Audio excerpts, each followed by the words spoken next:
এই সামনে এক্সামে যে আমি বলছি যে কয়টা ক্রাইটেরিয়া বলতেছি যে আসলে মেইনলি রেজাল্ট ভালো করার মধ্যে মানে কত টেকনিক আছে কৌশল আছে যেমন এমসিকিউ আমি একটা বিষয় পড়ব বাইসিটের টাপ আমি টপিক বলি 4R বা ফোর্থ রিভলিউশন চতুর্থ শিল্প বিপ্লব একটা টপিক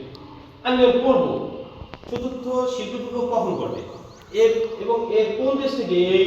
ফোর্থ রিভলিউশন বা চতুর্থ শিল্প বিপ্লব কোন দেশ থেকে উত্থিত হয় এবং এর জনককে তিনটা জিনিস আমি যদি ভালো করে রিয়েলাইজ করতে পারি আমি আয়ত্ত করতে পারি তাহলে কিন্তু আমার ওই টপিকের প্রথমে আসে আমার আইসিটি বই বলি আমার উৎপাদন মার্কেটিং বই বলি ইংলিশ বই বলি আমরা ওই যে গল্প একটা পেজ পুরো কিন্তু মুখস্থ করতে আমার মেইন জিনিসটা মেয়েটা আমি নোট করি একটা নোট করে রাখি যে আমি পরে যে বল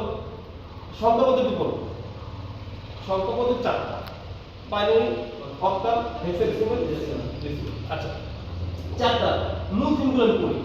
যে এর সংখ্যাতে কয়টা বিট থাকবে এবং অঙ্ক করার সিস্টেম পদ্ধতি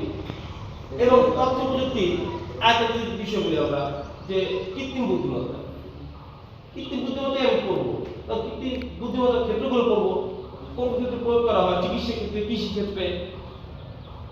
ঠিক আছে শিক্ষা এবং এমনকি বিজনেস সেক্টরে এবং শিল্প ক্ষেত্রে এগুলো প্রয়োগ করা হয় আমার তো সব দরকার নেই আরেকটা জিনিস আমি বাদ করবো চারটা আছে নয়টা আমি নটা তোমার সময় নেই আমি সামনে যদি এক্সাম নটা কিন্তু পড়ার সময় নেই তাই নটা যদি পড়ার সময় নাই তা আমি বাদ করবো আমি চারটা পড়বো ভালো করে আমি এমসিকিউ বলি আর সৃজনশীল বলি আমি আমরা কি করি এখান থেকে একটু করি ওই চাপটা থেকে একটু করি এইটা থেকে ঘরে আমরা যখন সৃজনশীল পরীক্ষা যখন কোশ্চেন পাই তখন দেখি আমি এরকম থেকে প্রশ্ন আমি তো টোটাল একটা চ্যাপ্টার পুরো আমি আয়ত্ত নিয়ে নিই যখন একটা চ্যাপ্টার পুরো আয়ত্ত না নেব না তখন আমি সৃজনশীল প্রশ্ন ফুল অ্যান্সার করতে পারবো তা আমার মেন আমাদের মূল উদ্দেশ্য কি হবে আমি চ্যাপ্টার 1 3 4 নম্বর চ্যাপ্টার আমার কাছে কঠিন মনে হয় আমি রেখে দেবো ওইটা আপাতত আমি ওভারফ্লো করবো মানে রেখে দেবো আমরা যদি মেন টার্গেট যদি ফুলফিল হয় তারপরে করবো কিন্তু আমরা এই প্ল্যান করি এখন কিন্তু সময় কিন্তু কম আছে যদি প্ল্যান করে করতে যদি প্ল্যান করে যদি আমি আগে না যাই তাহলে আমরা আটকে যাবো এই আসলে এইটাই আমাদের মূল একটা উদ্দেশ্য আর কিন্তু শাস্ত্র আমাদের পরীক্ষা দেবো মেধা যাচাই তারপর পুরস্কার দেবো আসলে পুরস্কার ছোট বড় এরকম বিষয় না আসলে আমার মেরিট জাস্টিফিকেশন করে এটি আসলে আমার মেধাটা কোন পর্যায়ে আসে আমি কি আমরা এই যে বর্তমানে আমাদের কোনো কলেজ পড়ো না এমন ম্যাথ ছিল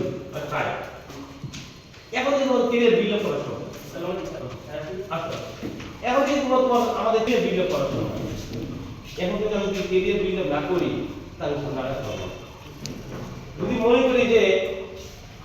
এই যে এখন যে ইন্টারমিডিয়েট লেভেলের যে পড়াশোনা এরকম আমার ভার্সিটি অ্যাডমিশন করতে লাগবে এবং জব মার্কেটে ইন করার ক্ষেত্রে আমার অনেক হেল্প আইসিটি বলি ইংলিশ গ্রামার বলি বাংলা বিভিন্ন গ্রামাটিক্যাল টার্ম বলি এই টোটালি সব এই তিনটা টার্মই আমার ওই জব মার্কেট বলি ভার্সিটি অ্যাডমিশন বলি বিশ্ববিদ্যালয় অ্যাডমিশন বলি না কেন যে কোনো সেক্টরে আমার ক্ষেত্রে না এই জন্য আমার হাম্বলি তোমাদের রিকোয়েস্ট যে আমি বেশি পড়াটা না একটা টাইম করে সকালে এবং বিকালে যে করবো রাত্রে করবো তার শিডিউল করে করবো এবং কোন বিষয়টা করবো আমি শিডিউল অনুসারে পড়াটা কমপ্লিট করতে পারি তার জন্য আমার কোনো কাজে খেলাধুলো আমি ফ্যামিলিকেও টাইম দেবো আমার ফ্রেন্ড সার্কেলকেও টাইম দেবো কিন্তু একটা শিডিউল মেনটেন করবো যদি শিডিউল যদি ব্রেক হয়ে যায় তাহলে আমার কিন্তু এই কয়টা টাইম এই কয়টা 2 মাস তোমাদের এক্সাম বাকি আছে জুনে পরীক্ষা হবে জুলাই আর তোমাদের কিন্তু ঈদের পরে ফার্স্টে যারা আসছো ঈদের পরে আবার পরীক্ষা হবে তাই সবার জন্য বলতেছি এই ইন্টার এক্সাম মানে ইন্টারনাল পরীক্ষা এবং এক্সটার্নাল পরীক্ষা বোর্ড পরীক্ষা দিতে বলি সবগুলো কিন্তু আমাদের গুরুত্বপূর্ণ কেন আমি আস্তে আস্তে ছোট প্রিপারেশন থেকে আমার বড় একটা প্রিপারেশন হবে তা আমি এখন একটা পরীক্ষা নেব মেনলি পরীক্ষা তাহলে একদিন যদি মানে একটা বেঞ্চ একদম বসলে পরীক্ষাটা ভালো হবে না হলে